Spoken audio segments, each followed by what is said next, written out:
अरे वाह, आज तो टीवी पर क्या अच्छी पिक्चर आ रही है। ऊपर से जब पिक्चर में मेरी फेवरेट हीरोइनी दीपिका पादुकोण देखने को मिल जाए, मेरी तो नजर ही नहीं हटती। पूरे बॉलीवुड में उसके जैसी सुंदर लंबी हीरोइन नहीं है कोई। मेनका पिक्चर देखने में पूरी तरह खो जाती है। तभी पंडित जी आते हैं। नमस्ते मेनका जी।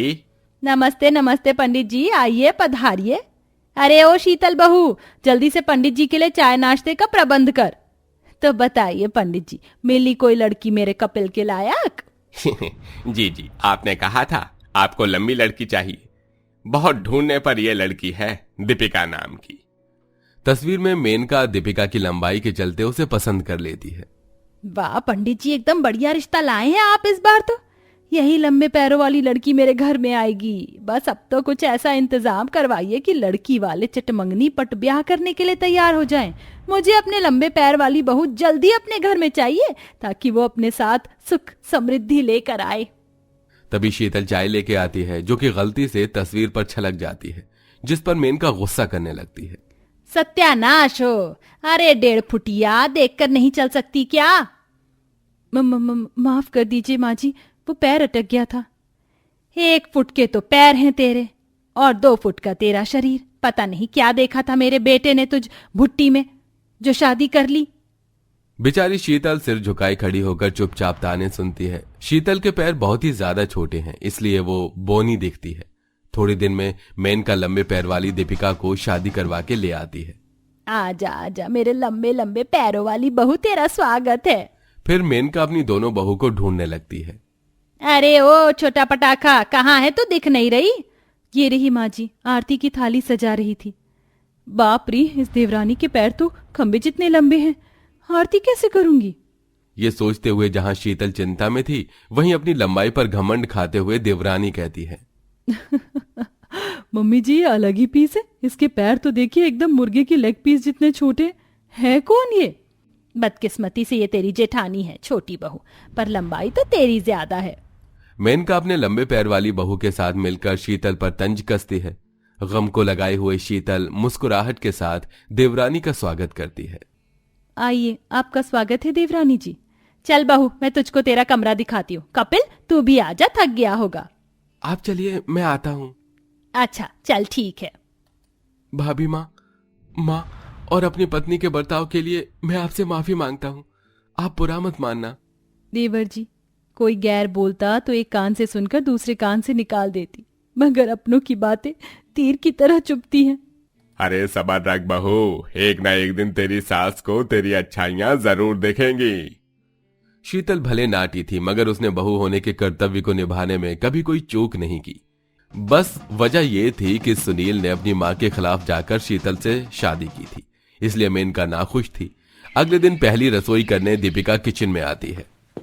देवरानी जी, आप आ गई? क्या बनाने वाली हैं आप पहली रसोई में? इस पर देवरानी घमंड में बोलती है। ओ हेलो मेरी टिंगू जेठानी जी, ये नौकरानी वाले काम करने थोड़ी ना आई हूं मैं यहाँ। ये चूल्हा चौका आप ही संभालो, आपको ये काफी ज्यादा सूट करता है। तभी सास रसोई में प्रवेश करती है। अरे क्या चर्चा चल रही है दोनों देवरानी जेठानी में? दीपिका बहू क्या बनाकर खिलाएगी मुझको? ओह नो, मुझको तो कुकिंग करनी आती भी नहीं है, क्या बनाऊंगी? क्या हुआ दीपिका बहू, किस ख्यालों में खो गई? एक तो तूने इतने फुट लंबे पैर हैं तेरे, गर्दन उठा के बात करनी पड़ती है। ऐसा कर, थोड़ा शाही पनीर, मलाई चाप और मिस्सी रोटी, नान रोटी बना ले, और 2-3 आइटम की मिठाई बना लियो। आज मुझको अपनी लंबी बहू के हाथों का खाना खाना है। इस बौनी के हाथ का बेस्वाद खाकर तो मैं पक चुकी हूँ। अच्छा, मैं जाती हूँ। जी सासू माँ, मैं आपको टेस्टी खाना बनाकर खिलाऊंगी। इतना तो ऑर्डर फरमा दिया इस बुढ़िया ने। बड़बड़ाते हुए देवरानी पहली रसोई का खाना बनाकर परोसती है, मगर खाने की हालत पूरी तरह जली हुई थी। अरे जरा खाने की जात तो देखो, भाग्यवान ये तो खाने लायक ही नहीं है। और तो और कढ़ाई पनीर और मलाई चाप भी बिल्कुल अच्छी नहीं बनी। इससे अच्छा खाना तो शीतल बनाती है। तुम बाप बेटे मत खाओ, लाओ मैं खाऊंगी। अपनी बहू के हाथ का कितना बढ़िया तो बनाया है सब कुछ। खराब खाना बनने के बाद भी मेनका दीपिका के खाने की बुराई नहीं करती, बल्कि शेखी बघारती है। मैं आप सबके लिए कुछ और बनाकर लाती हूँ। चिढ़कर दीपिका किचन में आकर सारा राशन ऊंचे में रख देती है। अब देखती हूँ ये माँ जी की टिंगू बहू कैसे बनाती है खाना। हाँ, ऐसा करती हूँ, सबके लिए आलू पूरी बना लेती हूँ। अरे ये क्या, राशन इतने ऊंचे वाले दराज पर किसने रखा? जरूर ये देवरानी की करामात है, क्योंकि उसके पैर जिराफ जितने लंबे हैं। बेचारी बोनी जेठानी अपने छोटे पैरों से उछल उछल कर राशन उतारने का जतन करने लगती है। तभी पूरा आटा उस पर गिर जाता है, जिसे देखकर देवरानी दांत फाड़ते हुए बोलती है। अरे ओ जेठानी जी, आप तो जोकर लग रही हो। पौने भर के तो पैर हैं तुम्हारे और गिट्टी से तुम खुद हो। दीपिका शीतल को बहुत रुस्वा करती है। यूं ही दिन बीतते हैं, मगर हर बार मेनका अपने लंबे पैरों वाली बहू की पक्ष लेती। दीपिका बहू, आज मैंने सुनार को बुलवाया है, अपने लिए गहने चुन लेना। सुनार दोनों सास बहू को जेवर दिखाता है, जहां ये देखिए बहन जी, कुंदन की पायल है, आपकी बहू के पैरों में अच्छी लगेगी। अरे वाह, ये तो बहुत सुंदर है। दीपिका बहू ये ले, पहन ले, तेरे पाँव में खूब जचेंगे। Oh thank you so much mummy जी। माँ जी, मैं ये भी ले लूं?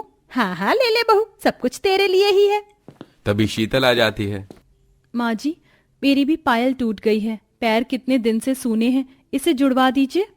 जेठानी जी, तुम क्या करोगी पायल पहनकर? बुटके से पैर है, पायल गिर गया तो नुकसान हो जाएगा। देवरानी जी, तुम क्यों हर बार मेरे बीच में टपकती हो? परमेश्वर ने मुझको छोटे पैर दिए हैं तो क्या करूं, मुझको सजने का अरमान नहीं होता। शीतल अपने दिल में बसे गुस्से को बाहर निकाल देती है। तभी मेनका गुस्से में उस पर बरस जाती है। देखो तो जरा, कद भले छोटा है इसका, मगर जुबान इतनी लंबी है। तेरी मजाल कैसे हुई मेरी दीपिका बहू से ऐसे बात करने की? इसने मेरे मान को बढ़ाया है, लंबी है, सुंदर है, मगर तू आठू, जितनी तो गिट्टी है ना, किसी और घर में तेरा एक भी पल गुजारा नहीं होना था। अपनी पत्नी के लिए सुनील से इतना सहा नहीं जाता। बस कीजिए माँ, मैं हमेशा सोचता था कि आप मेरी पत्नी को कभी तो किसी दिन अपना सम्मान देंगी, मगर सच तो यह है कि शीतल आपके लिए कुछ भी क्यों न कर दे, आप नहीं बदलेंगी। इसलिए मैं जा रहा हूं इस घर से। चलो शीतल। लेकिन सुनील जी, हम कैसे जा सकते हैं? ये जैसे भी हैं माँ बाऊ जी हैं। चलो शीतल, तुम्हें मेरी सौगंध। हाँ हाँ, जाता है तो जा, मैं रोकने वाली भी नहीं हूँ। मेरी दीपिका बहू है मेरे लिए, वो करेगी मेरी सेवा। दोनों पति पत्नी घर से निकल जाते हैं और अब दीपिका अपना रंग दिखाना शुरू कर देती है। अरे दीपिका बहू, तू अभी तक पैर पसारे पड़ी हुई है, खाना तो बना दे। क्या कहा? खाना? और मैं बनाऊं? मम्मी जी, ये चीज तो आपको मेरी छोटी जेठानी को घर से निकालने से पहले सोचनी थी, क्योंकि मैं तो एक दिन का नहीं हिलाऊंगी, मैं थक जाती हूँ। अरे भगवान ने तुझे दो दो लंबे अनोखे पैर दिए हैं, दो दो हाथ दिए हैं, बहू जरा सा काम कर लेगी तो छोटी थोड़े ना हो जाएगी। सो व्हाट सासू माँ, मैं झाड़ू पोछा नहीं लगाऊंगी, दैट्स क्लियर। अपनी बहू का घमंडी मिजाज देखकर मेनका खुद ही बर्तन मांजती है और फिर खाना बनाती है, पर खाना बनाते टाइम उसकी उंगली जल जाती है। मेरा हाथ, ओ हे भगवान, जब तक मेरी शीतल बहू थी अकेले सारा काम करती थी, फिर भी मैं उसको कितना सुनाती थी। ऐसा लग रहा है इस लंबे पैरों वाली बहू को लाकर मैंने अपने पैर पर कुल्हाड़ी मार ली है। मेनका की पछतावे भरी बात उसका पति सुन लेता है। अरे अभी भी कुछ नहीं बिगड़ा है मेनका, चलो अपनी बहू बेटे को वापस ले आते हैं। काफी ज्यादा ढूंढने के बाद मेनका अपनी बहू को घर वापस ले आती है, जिससे दीपिका किलस जाती है। मम्मी जी, किससे पूछकर आप इस बॉनी को घर में लाई हैं? इसे निकालिए वरना मैं जा रही हूं। ठीक है बहू, तू जा सकती है, वो रहा दरवाजा। ये उल्टी गंगा कैसे बह रही है? ये मुझे रोक भी नहीं रही है। देख बहू, अब से तुझे अपनी जेठानी की इज्जत करनी होगी और घमंड छोड़ना होगा, तभी तो इस घर में रह सकती है। पूरा ससुराल शीतल के साथ खड़ा था, जिसे देखकर देवरानी माफी मांगती है और टाइम के साथ वहां अपनी छोटे पैर वाली जेठानी के साथ में अच्छे से रहने लगती है।